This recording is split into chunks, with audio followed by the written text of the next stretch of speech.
The air backstage at the Anthem was a toxic cocktail of hairspray, ambition, and quiet desperation. In the heart of Los Angeles, this studio was the gleaming temple where dreams were either realized or brutally extinguished. Thick black cables snaked across the floor like metallic vines, a tripping hazard for the army of producers who rushed through the corridors with headsets pressed to their ears, their faces illuminated by the cold glow of their tablets. The dressing rooms, with their rings of blindingly bright bulbs around the mirrors, offered a false promise of stardom, a stark contrast to the palpable tension that hung in the air. It was a place built on illusion, where the packaging was always valued more than the contents, and where a girl from a forgotten town in Appalachia was about to learn just how cruel that reality could be.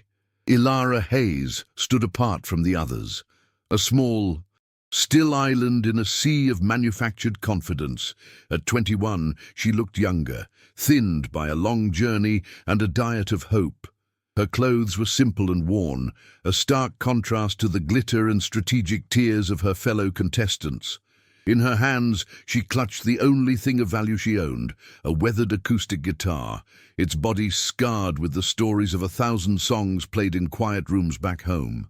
An assistant producer, flanked by a group of immaculately styled singers, sauntered past. He eyed Ilara's instrument with a sneer. "Is that thing going to hold together on stage?" he mocked.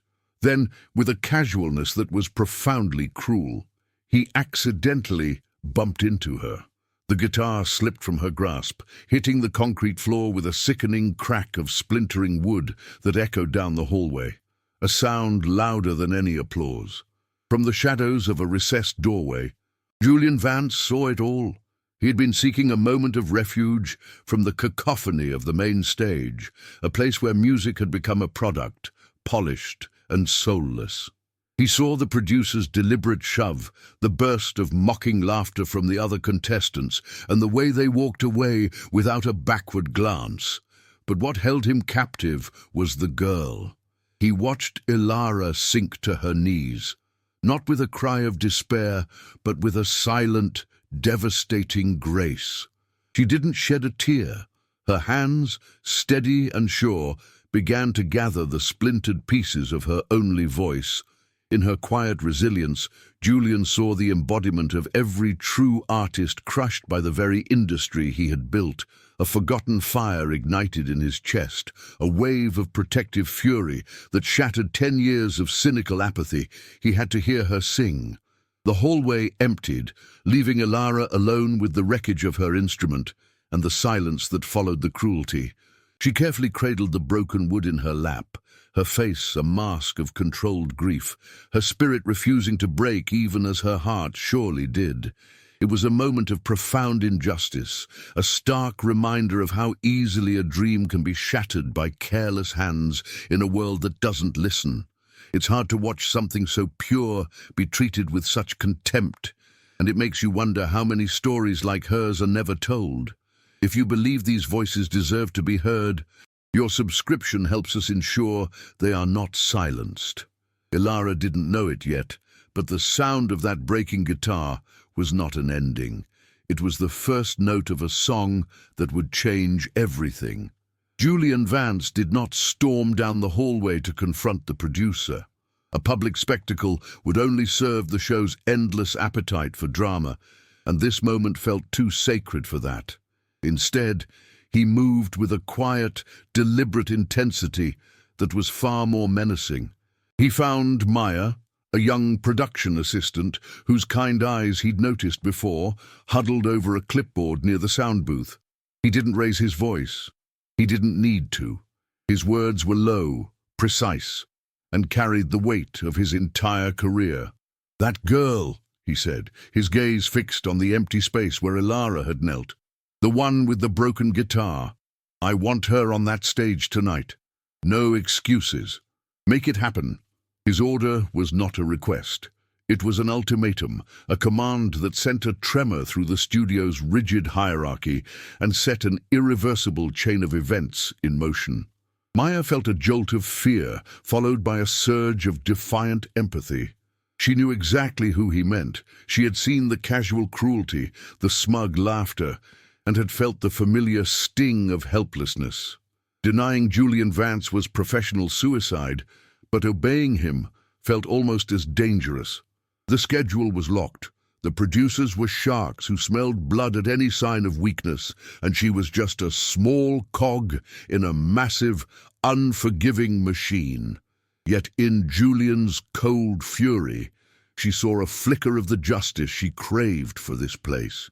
She looked from his hardened face to the hallway, where the splinters of wood still lay scattered like fallen leaves. She thought of her own journey, the sacrifices her family had made for her to be here. With a single, decisive nod, she accepted the risk. "I'll handle it," she promised, her voice barely a whisper but imbued with newfound resolve. That guitar was more than just wood and wire. It was a vessel of memory, the last tangible piece of her father. He had taught her the first 3 chords on its worn fretboard in their small, drafty house nestled in the Appalachian hills, the scent of pine and damp earth clinging to the air. He had worked himself to an early grave in the coal mines, his hands permanently stained with a dust that seemed to seep into his very soul. Before he died, he made her promise to never let the music die with him. The guitar was his legacy, a promise of a life beyond the hollows, a voice for the stories of people the world had forgotten. Every scratch on its surface was a verse in a song about survival, and now its silence felt like a second, deeper loss, a betrayal of that final, sacred promise made to a dying man. The journey to Los Angeles had stripped Ilara of everything but that promise. She had sold the few possessions she had for a one-way bus ticket, traveling for 3 days through a country that felt alien and vast. She ate stale crackers and drank lukewarm water, her stomach a tight knot of hunger and anxiety. She slept in bus stations, her arms wrapped protectively around her guitar case, whispering the lyrics of her father's favorite songs to ward off the loneliness. This city of blinding lights and casual wealth was a different world, one that seemed designed to make her feel small and insignificant.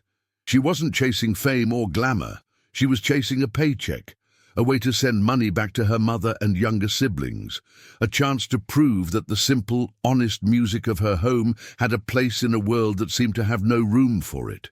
For a decade, Julian had felt himself drowning in a sea of mediocrity. He had built an empire on predictable chord progressions and auto-tuned vocals, his name synonymous with commercial success.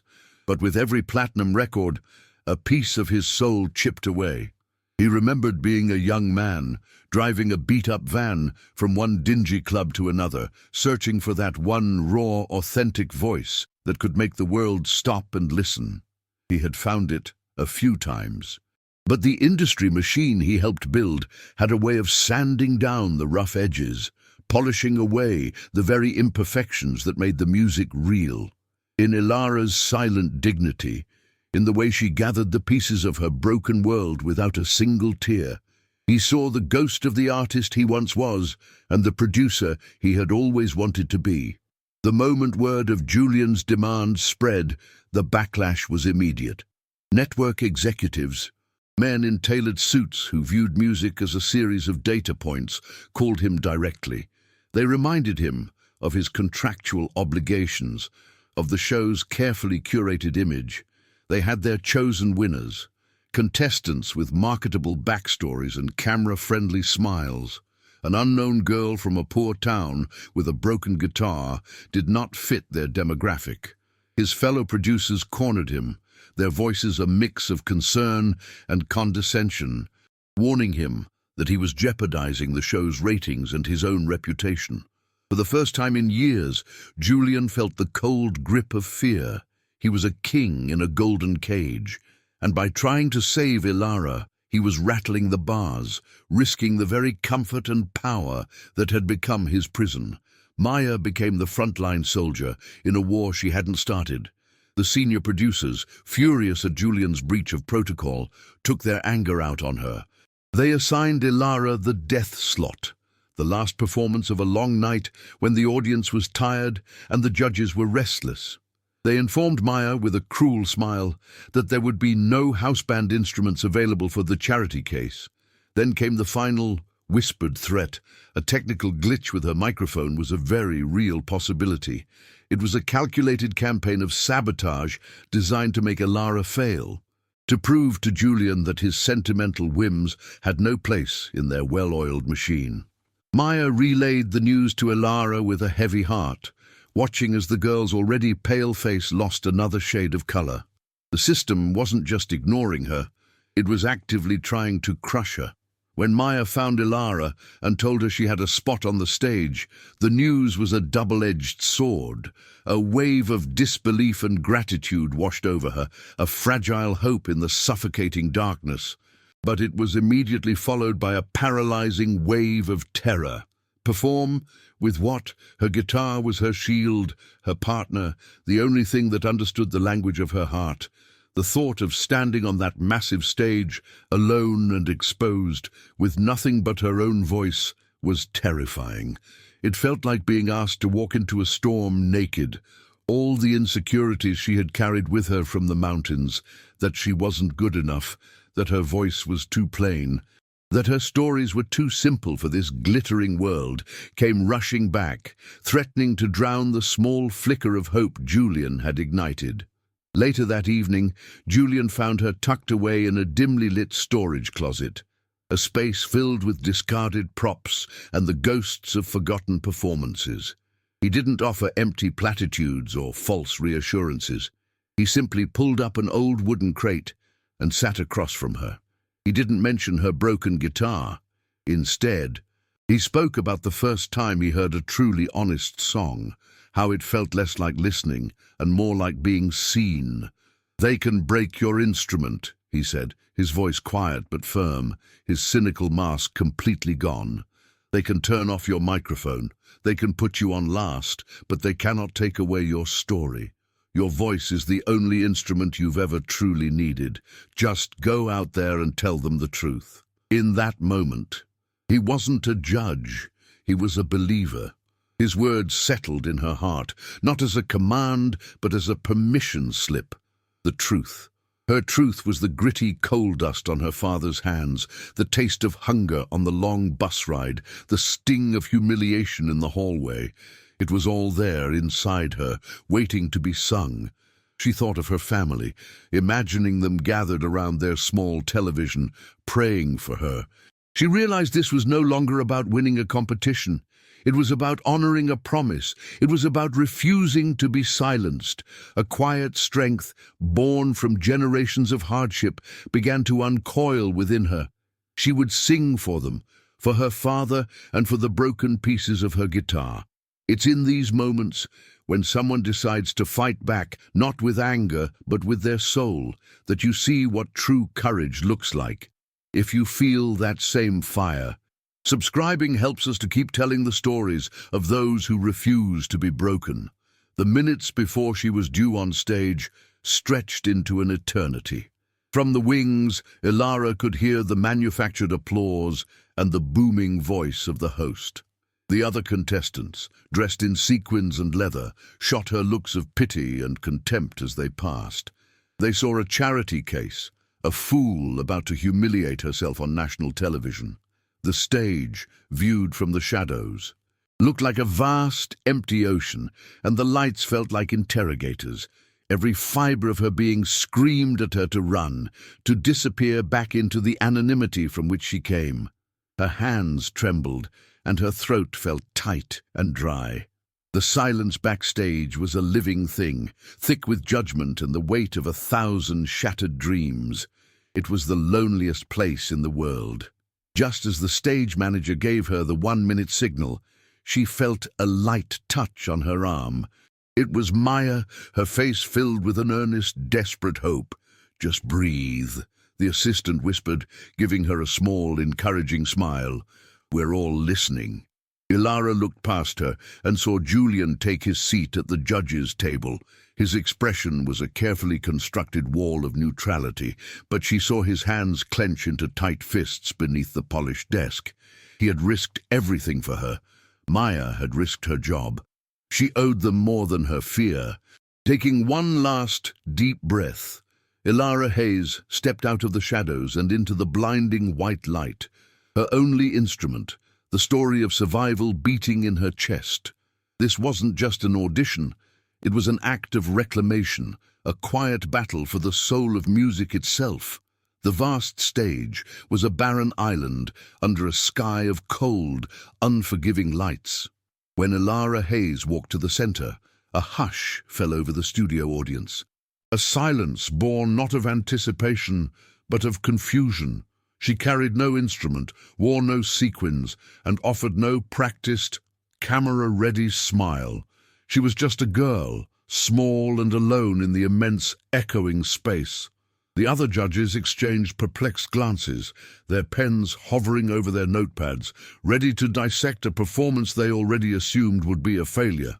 The senior producers in the control booth leaned forward, a predatory gleam in their eyes, waiting for the train wreck they had so carefully engineered. In that crushing silence, Ilara looked less like a performer and more like a sacrifice, offered up to the merciless god of television ratings. She stood perfectly still, a lone figure against the backdrop of a million shattered dreams. She closed her eyes, shutting out the judging faces and the blinding lights. And for a moment, she was no longer in Los Angeles. She was back home, standing on her father's porch, the scent of pine and damp earth in the air.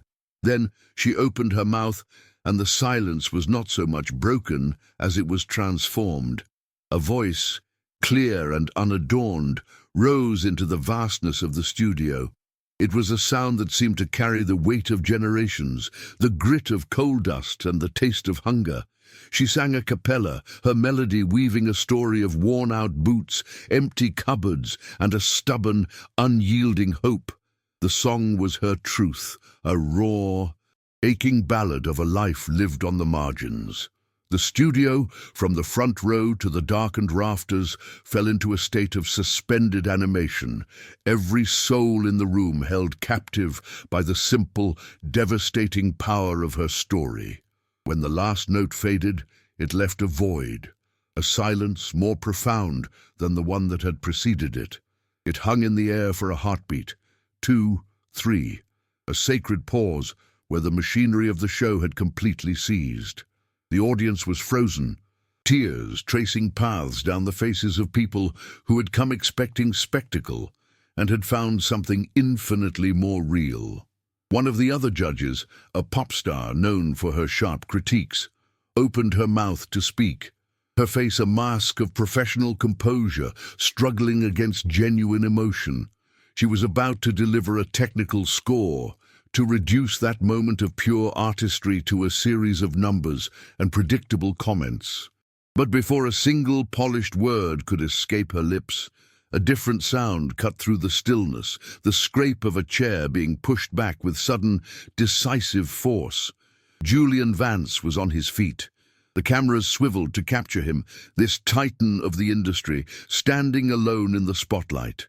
For the first time in a decade, the cynical mask had fallen away, revealing the face of a man utterly undone. His eyes, which had been empty for so long, were filled with tears that he made no attempt to hide. He leaned into his microphone, his voice thick with an emotion that reverberated through every speaker in the building. "For the last 10 years, he began, his words a quiet confession to the entire nation, I've been searching for a hit. Tonight, I found music itself." He paused, his gaze fixed on Ilara, a look of profound gratitude and awe on his face. "What you just heard wasn't a contestant. It was the truth." The dam of stunned silence broke. It started not as applause, but as a roar, a wave of sound that erupted from the audience with a force that seemed to shake the very foundations of the studio. It was a raw, cathartic, and unanimous ovation, a standing testament to the moment they had all just witnessed. People were crying, cheering, and embracing strangers, united by a shared experience of something undeniably pure. On stage, Ilara finally opened her eyes, the tears she had held back for so long now flowing freely. She looked at Julian, and in that shared glance, an unbreakable bond was forged. It was not the gratitude of a rescued victim to her savior. It was the silent, profound acknowledgement between two souls who had, in that one song, managed to save each other from the silence. The fallout was not a quiet ripple, but a tidal wave. Ilara's a cappella performance, captured on 1,000 shaky cell phones, became a viral phenomenon overnight. It was more than a moment of television. It was a cultural reckoning. The clip was shared with captions that spoke of truth, courage, and the soul of a nation that felt forgotten. The public backlash against the show and its producers was swift and merciless, exposing the manufactured cruelty that had become the industry's standard. Ilara Hayes didn't need to win the competition. In the court of public opinion, she had already been crowned. She became a symbol not of victory, but of validation.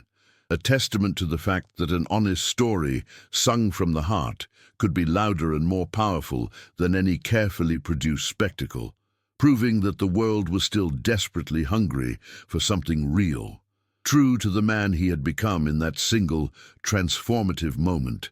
Julian Vance did not stay to gloat or fight. He simply walked away. The day after Ilara's performance, he officially terminated his $10 million contract with the network, a move that sent shockwaves through the industry. He cashed out a significant portion of his empire, not for a yacht or another mansion, but for a new beginning. He founded an independent record label, a sanctuary he named Roots and Resonance Records.